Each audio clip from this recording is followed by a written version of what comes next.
All right, good morning. How are you today? Welcome. So nice to have you with me here on Fasting Space.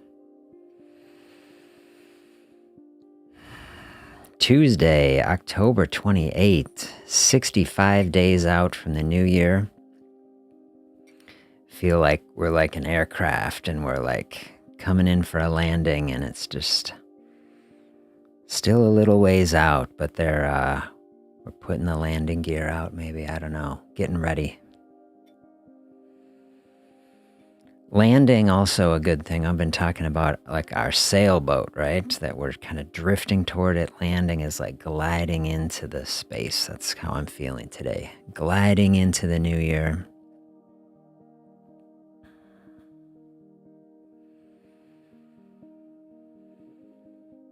Dial in today. The best things in life are free. Do you agree with that? There's probably some good things out there, right, that are not free, but are the best things in life free? What comes to your mind with that phrase? I made a little list, and I'll share my thoughts. Be happy to hear what comes to your mind also. Grab a coffee. We'll settle in and do some thinking about it. Best things in life are free. The best things also are the things, I say, that can help keep us on a path. If we're moving on a health path, if we are pursuing wellness, trying to lose weight, get ourselves in the best shape, focusing on some free things. Free things, they tend to be simple, basic things. And these are often the best things conceptually. Help us to be grounded and present. A lot of things very expensive, very flashy, very attractive. Say, oh, I want that. Tend to be the types of things, maybe pulling us a little away from our goal. Not necessarily the things that foster peace and contentment. That's what I want to help us focus on. I tell you, that's what I'm focused on personally, you know. How do we find a mental space of peace, contentment, satisfaction? Doesn't necessarily take a lot of money to do that, and in many cases, it's just things that money can't buy. When we're in a consumption culture, we've talked, that the book I was going through last week, which we'll get back to, fast thinking, in a culture, money focus, say I'm going to try to buy my way to happiness, consume my way to happiness. Most things that bring happiness or something in that zone, peace, contentment. It's like not only can you not buy them, like, man, buying things can take you further away. That's like a paradox. Pat is here. Good morning. How are you today? So nice to have you here. I hope you are doing well. All right, I've got an image to kind of frame things a little bit. I'm going to share this image, which I saw the other day, which is about achieving a goal. All right. So the top line, achieving a goal, how we want it to be. We set our goal, just straight line, achieve the goal. It's just like perfect. How it actually is. Look at this course. Now, I was thinking, I was like, is this always true? Maybe it's not always true. Just sometimes there is a straight path. Many times, though, path looks like this. I was reflecting on this. Look at the words. Okay, set a goal, and then you start out. Usually you start out on a course, like there's like some initial success, right? But like usually things at least going like this, right? It's kind of like up and down. This is like the most extreme version, a curly Q, tangly line. We start and then going down, we're doubting, and then we're learning again. See, there's a cycle, and then we're failing at something and we're practicing it, and then we're feeling lost again, okay? And then we start to get it, but then we still struggle. And then eventually, like, we're getting to it. So I was reflecting on this a lot over the last couple days. A couple days ago, I saw this. And so I thought this would be an interesting centering image to do our little discussion. Best things in life are free. I love framing, the journey that we're on, a weight loss journey, a health journey, is like a path. Usually, tell me if this is your experience, usually a path like that is more like the bottom line than the top one. And you say, well, I wish that wasn't the case. And you say, sometimes it isn't. Sometimes you say we have a smooth road and everything just clicks, okay? And we want to be open to that. That's the ideal. We want that. I'll tell you, everything I'm trying to do is to help everybody's experience to be the most like the top line possible, okay? And if I could do it, if I had a magic wand and I could just reach out to you and make your path like that top line, I would do it.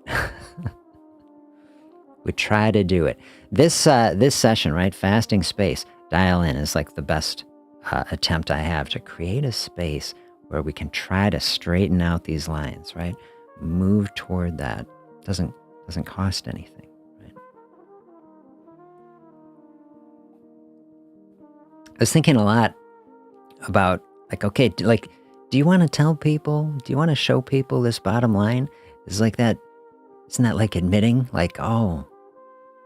is a simple fasting process? It isn't just like some easy thing.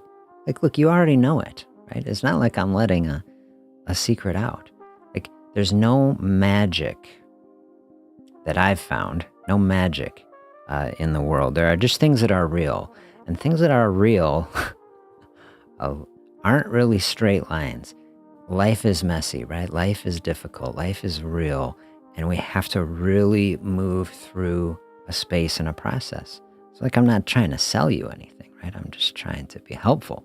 And so I think this image really is helpful because so many times I think we can get in a space where we feel I'm having some difficulty here. Oh, is something wrong with me?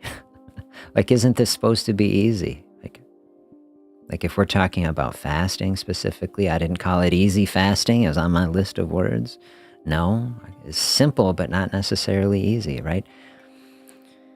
Might be the easiest way, might be you compare every other way that you can lose weight. I'm going to exercise my way there.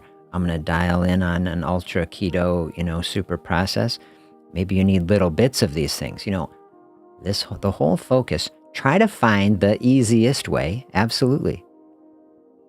Make it as much like the top line as possible. So what are the best things in life? The things that bring us meaning, joy, and happiness? And where's, I could make a little Venn diagram.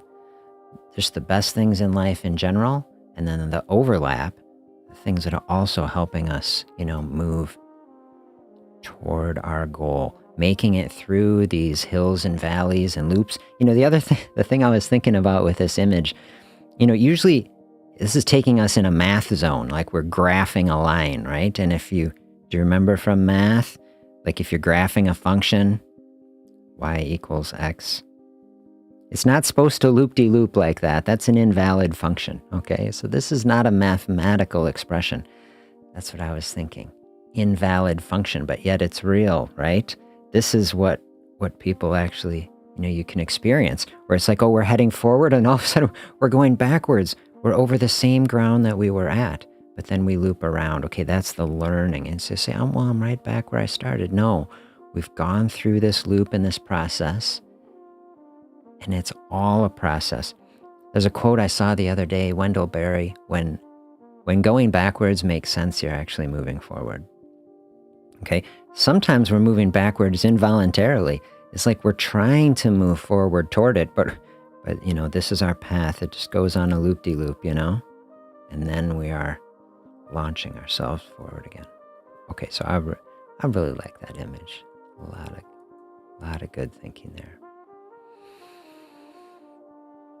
Okay, first thing on my list. What is on your list? What is on your mental list? The best things in life are free. The first thing that came to my mind is relationships, friendships. Like I put kind of love in that, like loving relationships, thoughtful relationships between people. This is free, right? You can't buy relationships. Maybe people try to do it, not really authentic, real, relationships. And what a valuable thing. Friends, family, maybe be at the top of the list. Maybe I should run the list backwards. Save the best for last. Is that the best free thing? What do you think? Having genuine connections with people, so valuable. And this is maybe a spot to really dial in on, like in this modern context we're in. Digital world with all its pros and cons, the obvious pros, we connect on a digital platform, all across the world. So cool, it's great. But also using that as a reminder, like getting offline, building those connections. Relationships that are supportive for this journey, like I'm talking about the image, like as we're going through our journey, right?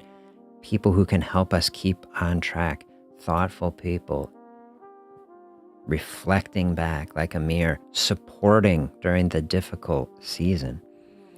So important to have something like that. And so finding gratitude, like that's the place, like to say, like, do I have people like that in my life? Maybe it's yes, maybe no. Like if it's yes, like there's like the gratitude practice, right? As we're practicing gratitude, being thankful for this, that is the sort of practice, right? That is keeping us in that zone, contentment. Whereas we're finding gratitude, helping us build contentment, that helps us minimize the experience of struggle. You dial that into a fasting space, because we say simple but not easy always. Especially in our culture, we've been conditioned so much to interpret that, okay, feeling hungry is unpleasant, bad, like these sorts of things coming into our mind. We talked in the other book about the priming, right? The conditioning that is like shaping our thinking. We want to shape our thinking in a different direction, right? We're priming. Have you been doing that? Have you tried it out? Priming ourselves with better words than we're getting from society. Strength and resilience. How about gratitude, thankfulness, peace, contentment? We're priming that. If we're spending time like reflecting on relationships, finding gratitude for it. And then maybe you answer no to it. You say, I'm just in a season, I'm in a place. It's very frustrating. I don't have that. I recognize the value of it, but I don't have it. Like, is that something in this season that you can be intentional about? To say, hey, I'm going to try to invest in people and build, connections with people. Can't invest in it, with money. Have to invest with our time and ourself. It's like one of the best investments. Okay, so that was next on my list. Have other things come on your mind? Best things in life are free. We said the relationships, friendships. And then I put time. So I say that kind of flows into time, right? We can't buy time. I saw I think it might have been like a Twitter post or something.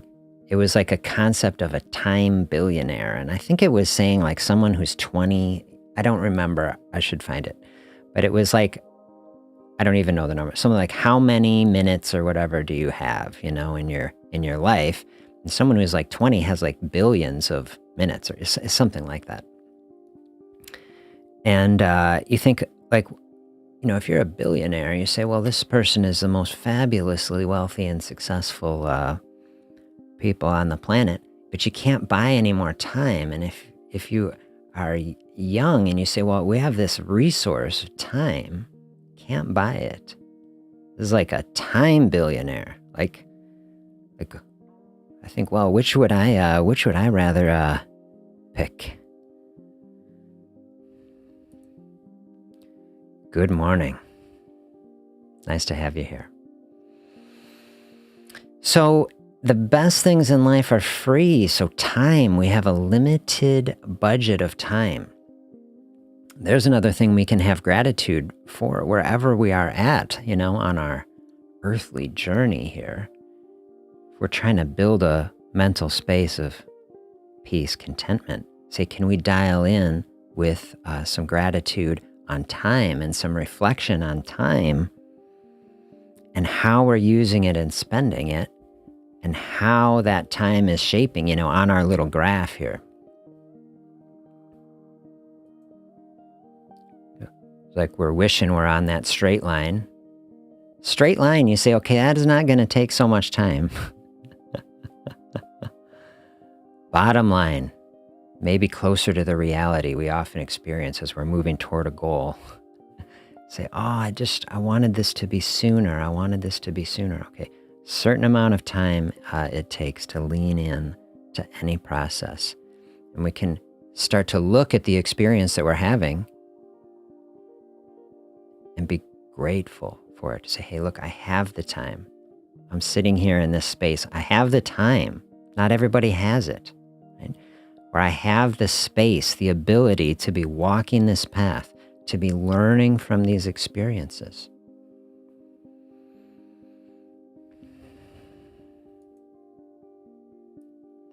Think of that time, whatever time, and we don't know, of course, what it is. We have a certain amount of time left here on our path. Have you ever seen it? I should get an image like that.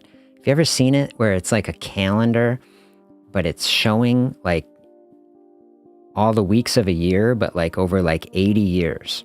And so you can see like a whole human lifetime in weeks just mapped out. It's not actually that big. It like fits on a page, when you put it with just little blocks for every week, you can see the whole thing on a page. And like the activity that I saw once, it says like, put "you are here" on it, And I was like, whoa, just like really make us grateful for the time that we have and say, how do we dial in and use this gift to the greatest extent possible? That was like the discussion yesterday. If you heard that essay, "This is the Life," right? Now I got a little choked up even reading through it. I think maybe because it came to me during a difficult season and it helped me reflect on that. Like, how are we using our time? How do we really dial in on that? Totally free, but totally precious, right?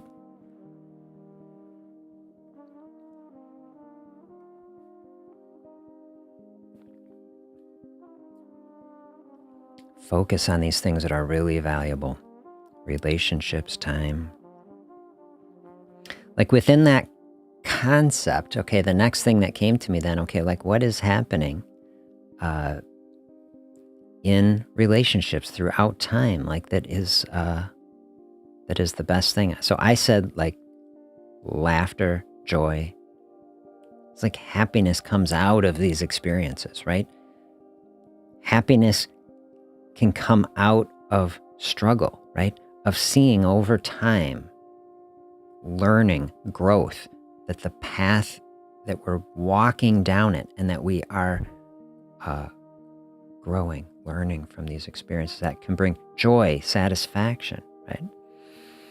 These are also things you can't buy. You can't really buy the satisfaction of having overcome an obstacle. Right? It's something that you have to do, right? It's a lifelong process of experiencing. It's like, Isn't that, though, where the greatest satisfaction often comes from in life? From actually accomplishing something. Like most of the things, if you were to write down, and maybe this would be a great exercise to do, what are the things that you are most proud of, in life, or that have brought you the most meaning and satisfaction in life? For most people, I think it's not something you bought, Maybe that's the dream that's sold. Is that the American dream? Would the average person who is answering that, say well, it's my house or something, I bought a big, thing, or I worked really hard and I bought, such and such a thing. I don't know, maybe someone would say that, and I'm not trying to criticize you if you feel that way. It's like an open discussion. It's not that things have no value. Things are real and tangible. But at least for my own personal self, when I would answer that question, I say things that have brought me the most meaning and purpose and satisfaction are things that I accomplished, things that I learned and did and put into practice, things that I struggled with that I got through or over. Right? That is something that you can't buy and can bring a great satisfaction. Free from the standpoint of money, not free from the standpoint of time that you put into it, effort that you put into something like that. This is kind of a shift that I think, at least culturally, societally, that I think we should think about. What are these things really of value? We spend a lot of time thinking about, value is just like a dollar bill, right? Value is how much I can charge for something. But if you're to make an inventory like this, all the best things in life, our relationships, our time, moments of joy and laughter and satisfaction, hard to put a dollar tag on that, hard to go to any kind of store and buy that, But isn't that what we should be really dialing in? And so 65 days, right? 65 days, this can be 2026. Aren't these the things that we're going to focus on? Or couldn't we, or shouldn't we? Especially you think about a holiday, a lot of these are things we think, holiday, spending time, friends, family. It's all connected. These are the best things. What else is coming to your mind? I've got a few more. The best things in life are free. What comes to your mind?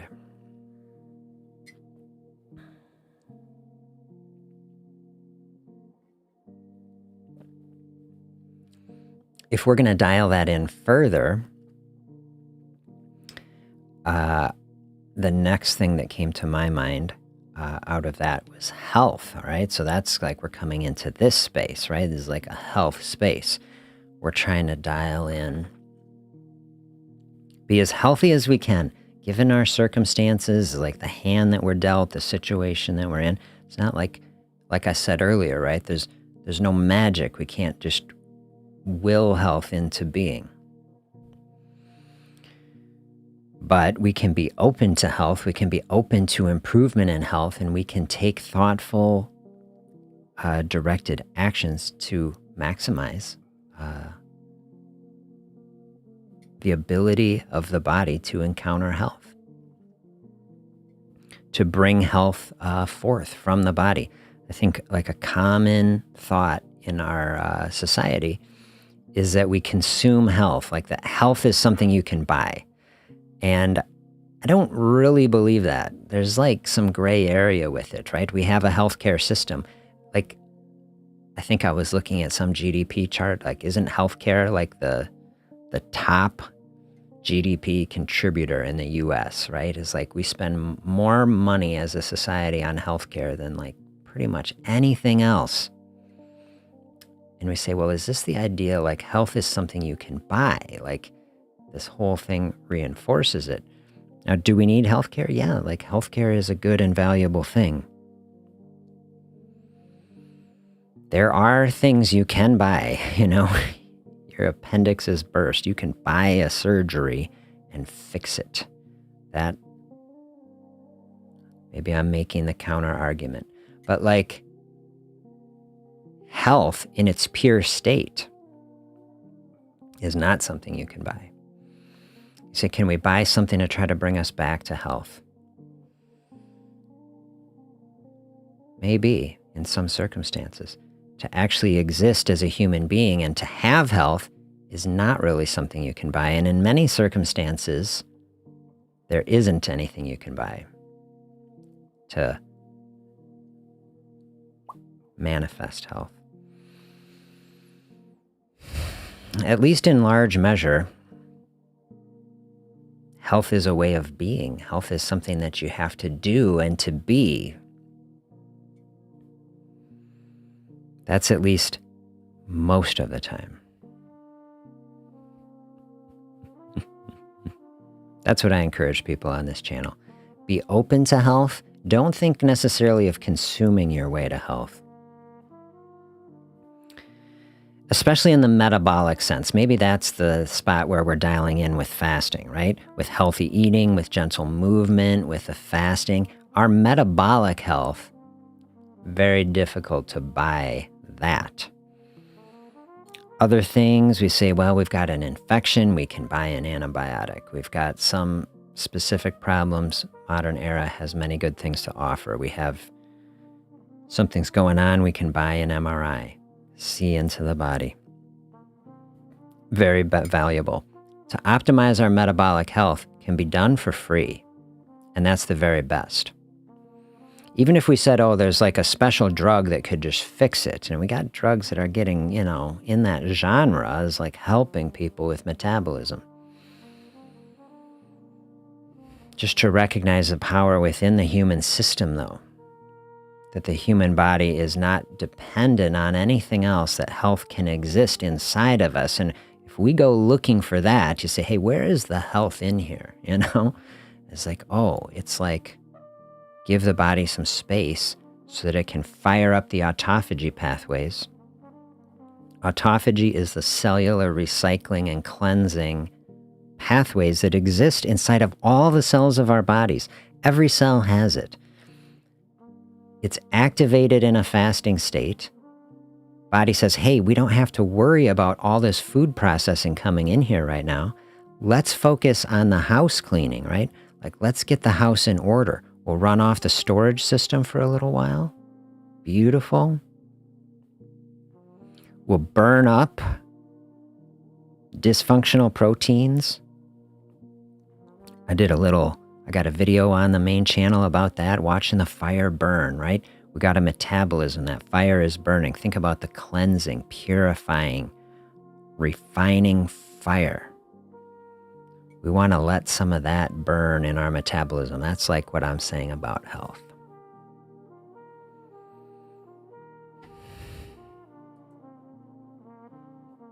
Yeah, here's the paradox, right? Children expensive, but like free, right? It's like, that's family, the relationships. And what a gift, right? What a gift. And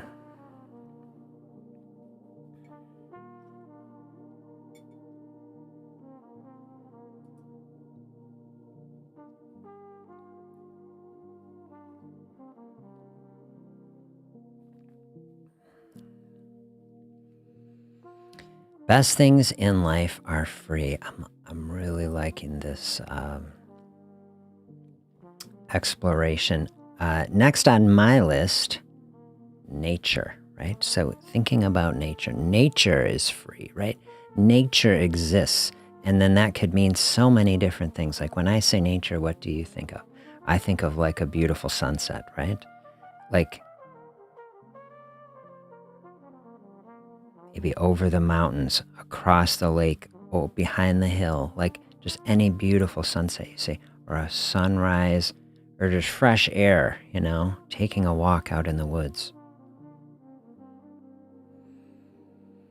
What an incredible gift, right? That all of these things are just there. We can experience them. Sometimes you say, well, I have to buy, my way to get to nature. It's like, okay, but like wherever you're at, you can walk outside and breathe the air and look at the clouds and see the sky.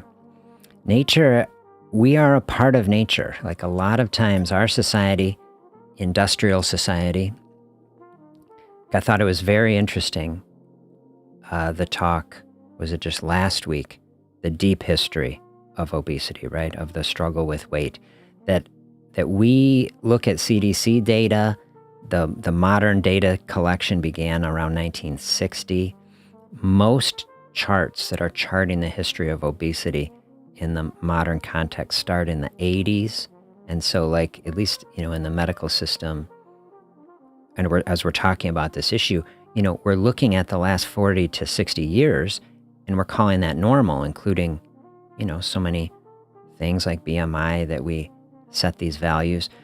But I presented all this deep history of data series and reconstruction of data going all the way back to before the Industrial Revolution. And you realize that what we're experiencing with metabolic struggles in our health is just the tail end of a multi-century process.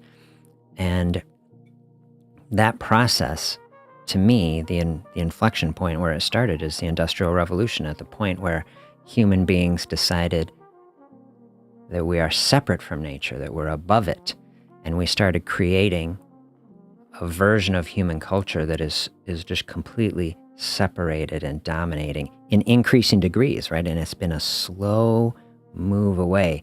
And I put a video, I think just yesterday, about lose weight by aligning with the season, right? When we start to realize the way nature works, the way our industrial consumer society works, it's just never-ending growth. It's one parabolic curve of growth and consumption that never stops.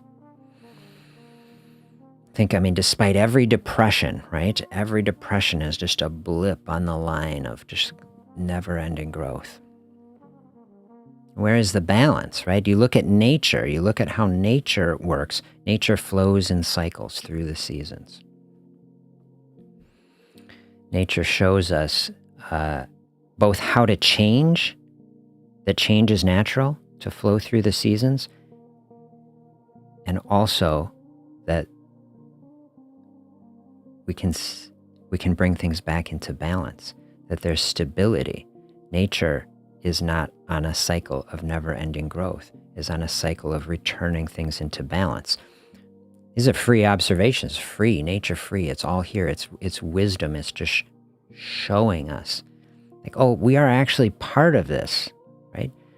This whole path that we've been on, it's like, look where it's leading, right? So nature is showing us there's a different way of being a human being in the world. And I don't have the answer to this very interesting question, which is like, okay, but here we are now. We are living in this huge industrial system. And we can see it, right? Okay, we're not tribes of people just fully integrated into the natural world. You couldn't even do it now. This is the thing. You couldn't even do it. There's nowhere really to do it. Like,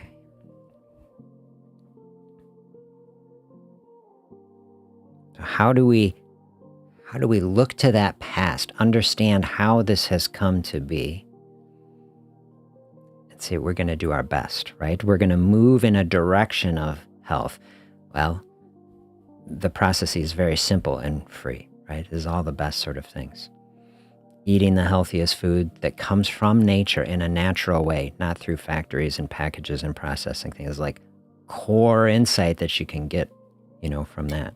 Realizing we got the same bodies as people back in 1500, right? We have not changed. We're the same people. Our body expects natural whole foods in their natural context. That's how the human body thrives.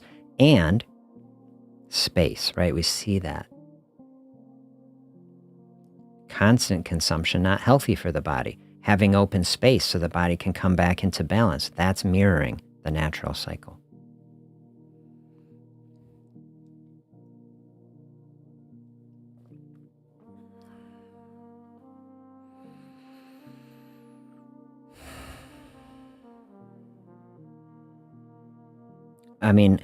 As I'm drinking the coffee, I'm just finding gratitude for the coffee. Coffee not free, okay, but like, man, I'm thinking, okay, Here's a benefit of the Industrial Revolution, okay? We would not be sitting here in Wisconsin drinking a coffee without this incredible system, shipping this all the way from Colombia. And so I'm grateful for that in the grand scheme of things. Not free, but pretty close to free as far as the amount of contentment that it can bring for the price. Especially if you have it black, which would be the way to do it. I call coffee contentment in a cup, right? If you're trying to have a fasting space, you're trying to find contentment without food, right? Food, a huge pathway to contentment, right? Anytime that we're stressed, we call it comfort food, right? We can bring comfort to ourselves. We say, oh, this thing is tasting good. It's creating hormones in the body that are telling us, oh, this is the right thing to do, right? This is the dopamine, and then also, insulin, these other things, they make us feel good. And if we are dealing with any kind of stress, if we are trying to cover over any sort of mental space, it's like, that's why fasting is kind of the check-in. This is why I really like fasting, because it's sitting right in the middle between these two systems. The physical system obviously is ultimately dependent on food. We have to eat to bring that energy into the body. Also then the mental side. We're both a physical and a mental being, right? And fasting's sitting right in the middle because we're opening up some space, and that's like a check-in with the body. Like, hey, how strong are you at here? How trained are you to access the energy within you? That's an exercise, right? It's a practice. If you never fast, you atrophy the fasting muscle, basically. It's not really a muscle, right? But the pathways that the body uses to access the energy inside of you, don't practice it, very much more difficult to do. That's why you can have encouragement that the process can get easier. You can learn to do it over time. The same thoughts are over on this mental side. You open up a fasting space, like a check-in on the mental side. Say hey, how am I doing here mentally? What is my relationship with food? How am I using food as a crutch, which you can do, no problem, but you don't have to. Am I using food to cover over some deeper mental and emotional process that by opening up some space from it, that I can actually confront it and understand it and gain in strength from it? That's the emotional and mental side, where fasting can help both these things. Bring us to a stronger and more resilient body. Bring us to a more peaceful and content mental space. Help us to process these emotions. That's contentment. So contentment, I would say, there's another thing on my list here. Very hard to buy contentment. I think being content might be one of the most valuable emotional states, that we can have. We try to buy our way to contentment, right? A lot of people say, if I just bought this thing, then I would be happy, right? Then I would be content. And you say, maybe that works for a while. I don't know. What has your experience been? You have something you really want, you work toward it, you buy it. Maybe you do feel content for a period of time, right? Maybe. But really, isn't contentment different than that? Isn't true contentment like something that you can't buy?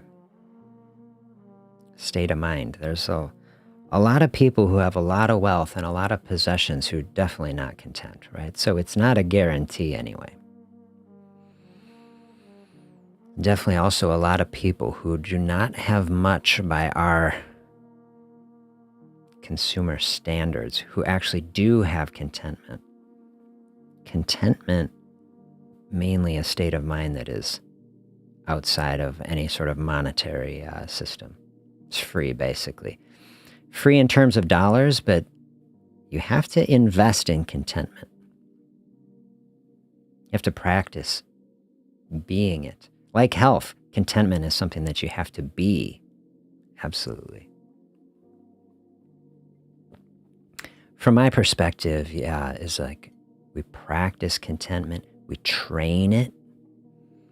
Fasting a beautiful space, in my view, for training contentment.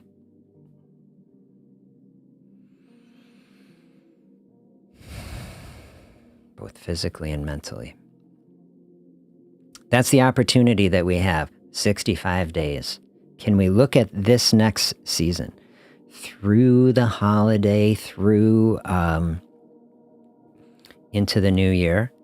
Each day is a gift. It's an opportunity to practice contentment in each day. And what does that look like, right? What would it look like to have an intentional practice, say in this day, practicing contentment?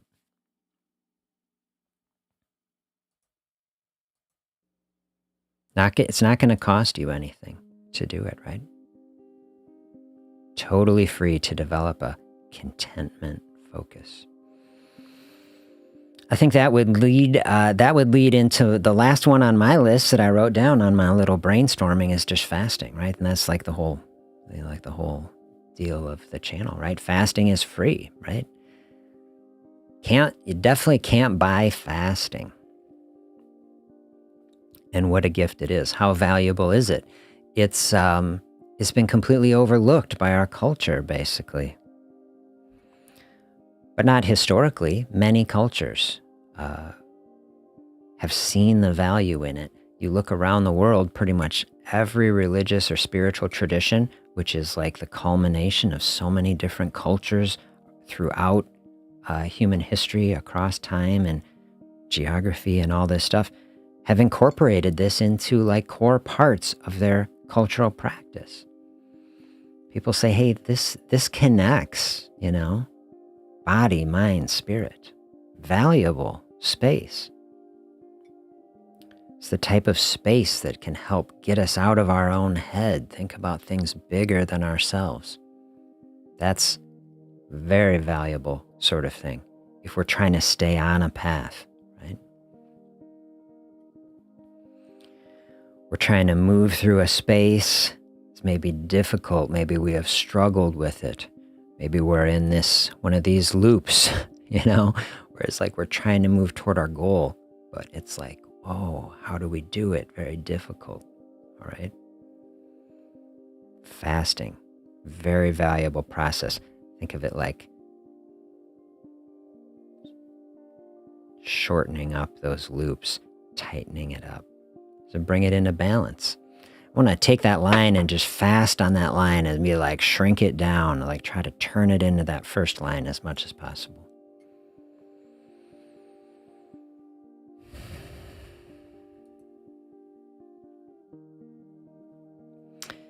Fasting is a gift. That's the way I like to see it.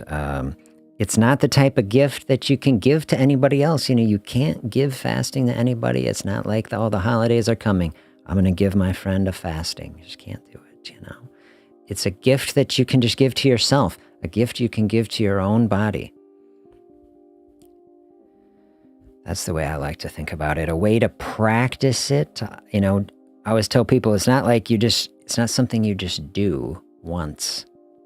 Like you do a fasting practice once, you open up some space. Yeah, it's going to have a little bit of benefit. The real benefit is from getting into some sort of routine where the body can have that open space to burn through the excess, clean out the dysfunctional parts. It should be a normal part of our physiology. It is a normal part of our physiology. Recognizing the value in it, that it's a free practice, doesn't mean it has low value. It's just that the value isn't monetary, Now, a bonus with fasting is like, well, you'd start doing some fasting, you'd lower your grocery bill. So it's like better than free, right? You can save money fasting. And so that's even a super bonus. But you can't buy it. You have to do it. Just like so many of these other things, right? Health. Like you have to be healthy. Contentment. You have to practice being content. A fasting, you can't buy it, is free. You have to do it and experience it and practice it. And as you grow in your ability to do that, training it, that's basically the process of learning to control, where the body weight is set at. One of the most frustrating experiences for people who say, this is my body. I should be able to control it. I should be in charge of it, I should be able to set it where I want. And to not have a practice to do that, or you say, I work so hard at it. I'm going to the gym. I'm like doing the work. I get up. I do these things. And say, I'm not getting the results that I want. Very frustrating, right?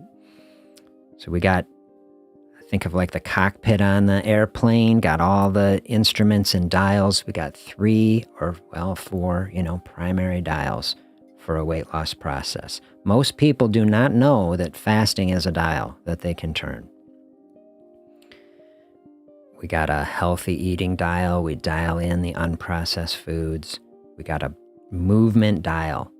That's where most people try to ramp up all the way on the movement. I'm a huge exerciser. I'd exercise all you want, but don't burn yourself out, I say, right? Just exercise to the extent that it makes your life better and you feel energized and good,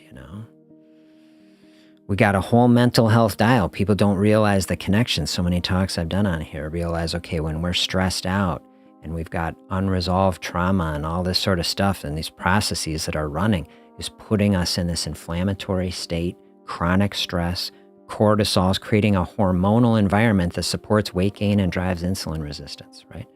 So turning that dial of doing the deep work of getting our emotional space in the right spot. That's where I tell everybody to start. You're trying to get on a weight loss process. Do that work first because you want to get into that flow, right?